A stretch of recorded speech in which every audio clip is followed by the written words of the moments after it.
You can be comfortable and secure, or you can take a risk, absorb uncertainty, and ultimately grow. I'm Sook Boy, you're awesome. Let's talk about it. Your comfort zone is familiar and predictable, and that's what your nervous system really enjoys.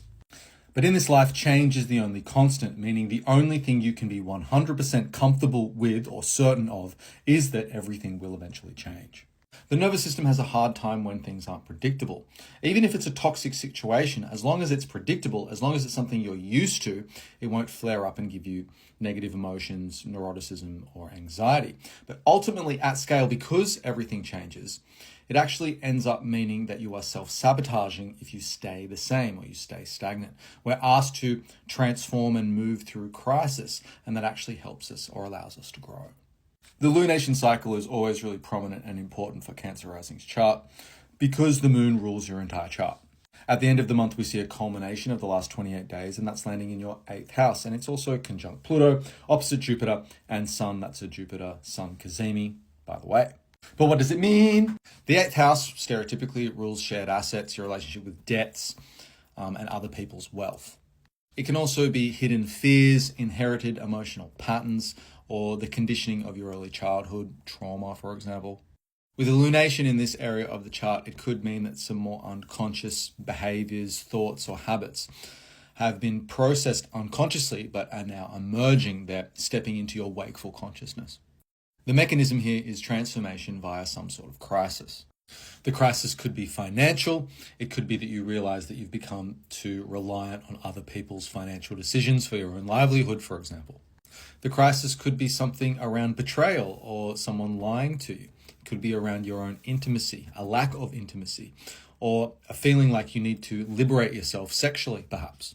There's a not so gentle shift occurring about some kind of realization about things are changing around you. Why are you holding on to some kind of sentimental core comfort zone? Intimacy, trust, and loyalty are rather central to this lunation for you, Cancer Rising. Immediately, I would be asking myself, what's a me problem and what's a their problem? What do I own? What resources do I have access to? And what resources am I ultimately dependent on? In other words, if they're going through a crisis, it's not your responsibility to reparent them. Just saying. Now, the reverse could be true. You could be the provider and you've got some kind of financial vampires leeching off you. Have you been too generous? Have you gone above and beyond? Have you normalized other people looking to you to solve their problems, to basically fund their lifestyle? Gemini is your 12th house. We have Mars and Uranus in there at the moment. That's ruled by Mercury. Mercury has been retrograde in your 1st house of Cancer. This could mean that unconsciously you have been keeping a tally. You've been paying very close attention to your nearest and dearest. Have they respected you? Have they taken advantage of you or taken you for granted in some way? Have you come across some kind of correspondence, a text, an email, a letter, or have you had some kind of confronting conversation that has revealed themselves to you? Saturn is ruling Aquarius, this entire lunation. It's in your 10th house and it's forming a square down to that Mercury in your 1st house.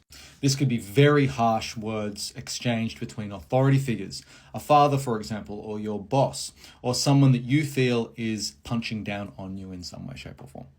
Sentimental memories and past events are somewhat filtering through you at the moment. You're ruminating off what has happened and therefore what needs to happen moving forward. Potentially, there's a lot of invisible work that you do on your own or behind the scenes, so on and so forth, and you haven't been validated for it, you haven't been recognized for it. And so therefore, potentially, you're being taken for granted, or at least you perceive that is the case. The question here is, do you really need to justify yourself? Do you really need to prove yourself at this point? Actions will speak louder than words, and you will retain more power if you actually stay silent. Instead of being reactional, use that space of time that is silent to process so you can actually respond in perhaps a more calculated manner. That space you take to process is loaded awareness, and you will see the path forward. You will have a strategy or a tactic that will come forth to you. But you need time to process instead of reacting emotionally. This 8th house also rules assets. So recently there could have been some kind of split, business partner, or potentially a marriage breakdown or a romantic breakdown of some sort. And now you've had to split assets.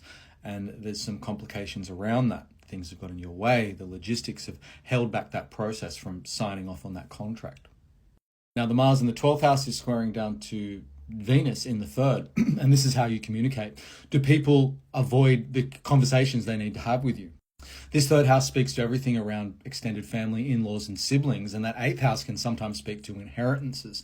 So has someone passed? Is there some kind of grieving or loss gone on, and now you have to divvy up some more life admin, some more resources, and people just don't want to have the conversation? Or if they do have the conversation, they're actually avoiding it. And potentially you're being accused of sweating on the small stuff, looking at the small details instead of the big picture.